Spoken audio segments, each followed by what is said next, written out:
Jake Paul, the controversial figure who transitioned from social media stardom to professional boxing, faced one of his toughest challenges when he stepped into the ring against former two-time unified heavyweight champion Anthony Joshua. The highly anticipated bout took place in Miami at the Casilla Center, drawing massive attention due to the stark contrast in experience and skill levels between the two fighters. Paul, known for his knockout power in previous matches against aging legends and MMA crossovers, entered the fight with confidence, but the reality of facing an elite heavyweight puncher quickly became apparent. The fight was scheduled for 8 rounds, a professional contest that counted toward both fighters' records. From the opening bell, Joshua utilized his significant advantages in height, reach, and professional pedigree. Standing at 6'6" with an 82-inch reach, Joshua towered over Paul and controlled the distance effectively in the early rounds. Paul, weighing in lighter, attempted to use movement and quick combinations to offset these disadvantages, but Joshua's jab and power shots began to land with increasing frequency. As the rounds progressed, signs of fatigue and damage became evident on Paul. In the 4th round, Joshua started to find his rhythm, dropping Paul for the first time with a sharp combination. Paul rose courageously, showing the resilience that has defined much of his boxing career, but the momentum had shifted decisively. The 5th round saw more punishment, with Joshua scoring additional knockdowns as Paul struggled to maintain his defense against the relentless pressure. By the 6th round, Paul was visibly worn down, having absorbed heavy shots throughout the contest. Joshua capitalized on this, unleashing a series of powerful punches that sent Paul to the canvas multiple times. The final sequence featured a devastating right hand that connected cleanly, causing severe damage and leading to the referee stopping the fight. Paul was unable to beat the count, resulting in a knockout victory for Joshua. Immediately after the stoppage, concerns arose about Paul's condition.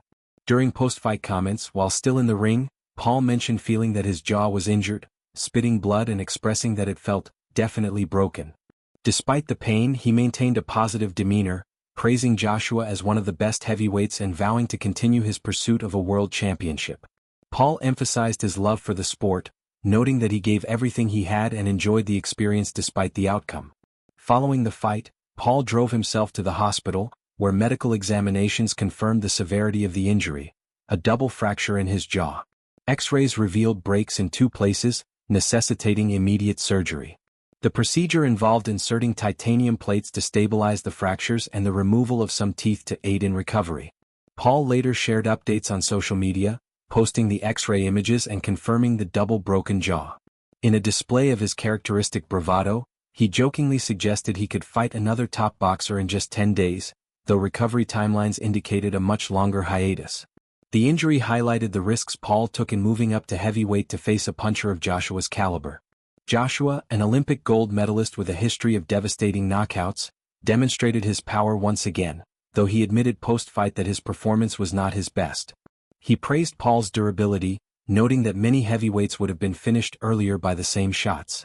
Joshua used the victory to call out other big names in the division, aiming to secure high-profile matchups that could lead to another title shot. Paul's team provided further details on the recovery process, estimating 4 to 6 weeks for initial healing, with a potential return to training thereafter. They indicated a likely drop back to cruiserweight, where Paul had been ranked previously, to avoid similar size disadvantages in future fights. This defeat marked Paul's 2nd professional loss and his first by knockout, adding to the narrative of his ambitious but polarizing career. The bout itself generated enormous viewership, streamed live on a major platform, underscoring Paul's ability to attract audiences even in mismatched scenarios. Critics had questioned the competitive integrity leading up to the event, with some expressing concerns over safety given the experience gap. Paul's performance, lasting into the 6th round and getting up from multiple knockdowns, earned respect from some quarters for his heart and determination. In reflections shared after surgery, Paul reiterated his commitment to boxing, stating that setbacks like this would fuel his comeback. He plans to take time off to recover fully, having been active in the sport for several years with frequent high-profile events. The injury serves as a reminder of the physical toll in combat sports, particularly when stepping up against proven champions. Joshua's win restored some momentum to his career following previous setbacks, positioning him for potential blockbuster fights. For Paul, the experience, though painful, adds another chapter to his story of defying expectations and pushing boundaries in boxing. The event as a whole sparked widespread discussion in the sports community, with reactions ranging from admiration for Paul's courage to debates about the state of celebrity boxing. Ultimately, the fight delivered drama, controversy, and a clear demonstration of elite-level power, leaving Paul to heal and plan his next moves while Joshua looks ahead to bigger challenges. Paul's journey from internet personality to legitimate boxer has been marked by bold decisions, massive paydays, and now significant adversity. Overcoming a serious injury like a fractured jaw will test his resolve, but his history suggests he will return motivated. The heavyweight division continues to evolve, with crossover events like this bringing new eyes to the sport while raising questions about balance and safety.